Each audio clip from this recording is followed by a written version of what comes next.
네, 주안의 만나 11월 18일 목요일 묵상을 함께 나오도록 하겠습니다. 오늘 말씀은 사사기 8장 22절에서 35절 말씀으로요. 기드온의 실수라고 하는 제목으로 함께 묵상을 나오도록 하겠습니다.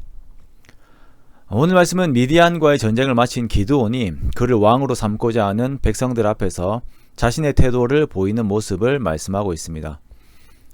기드온이 하나님에게 사용이 되어 이스라엘의 큰 구원을 가져다 준 것을 본 이스라엘 백성들은 기드온에게 이스라엘의 왕이 될 것을 요청합니다.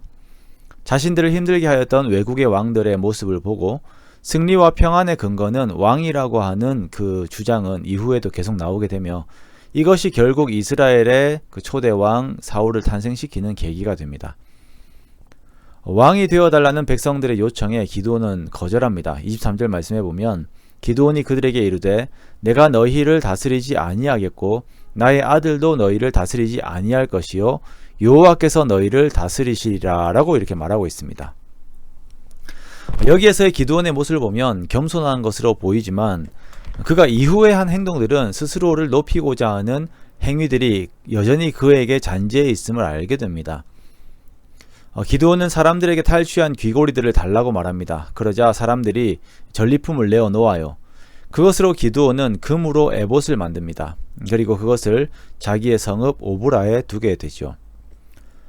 에봇은 대제사장의 겉옷입니다. 에봇은 하나님의 뜻을 물을 때에 사용이 되었어요. 그리고 에봇은 성막에 있어야 합니다. 당시 성막은 실로에 있었거든요. 그런데 금으로 만든 에봇이 기드온의 고향인 오브라에 있게 됩니다. 그리고 이 금 에봇은 사람들이 음란하게 섬기었기 때문에 이것이 기드온과 그의 집의 올무가 되어요. 금 에봇을 음란하게 섬겼다라고 하는 것은 하나님의 위치만큼 이 금 에봇의 위치를 올려놓았다라고 하는 것을 의미하는 것입니다.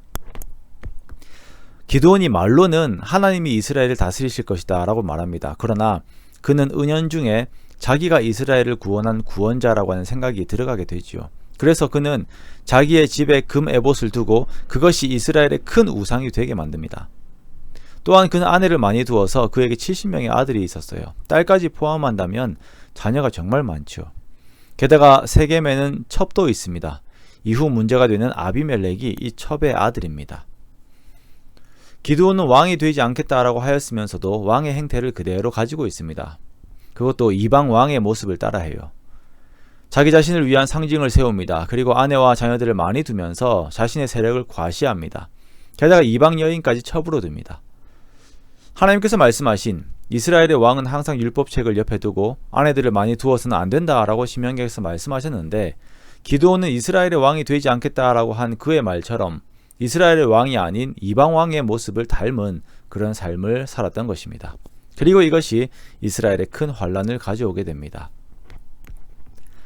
우리가 신앙생활 하면서 은근히 바라는 것을 정말 조심해야 합니다.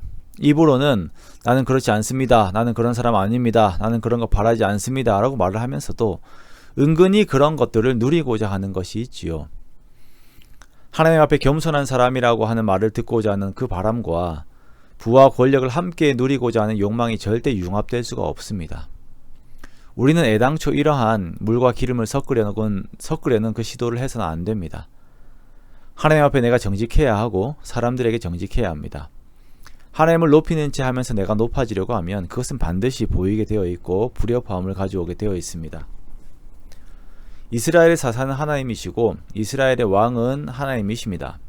다윗이 위대한 이유가 바로 여기에 있습니다. 그가 이스라엘의 왕이었음에도 불구하고 그는 하나님을 왕으로 모시고 살았어요. 그것을 하나님께서 기쁘게 받으신 것입니다. 그에 비해 기드온은 아쉬움이 있습니다. 그러나 기드온이 이러한 연약한 모습을 가지고 있음에도 불구하고 하나님께서는 히브리서에서 기드온을 믿음의 사람으로 세워주십니다. 우리의 약함이 있습니다. 이러한 약함을 하나님께서는 감싸해 주시는 분이십니다. 우리가 항상 이러한 하나님의 사랑을 기억하고 하나님의 사랑 앞에서 나를 여전히 이끄시고 다스리시는 분은 하나님이심을 고백하면서 우리의 삶의 모든 것들을 그 모든 영광과 감사의 내용들을 하나님을 위하여 올려드리는 저와 여러분 되시기를 주님의 이름으로 축원합니다.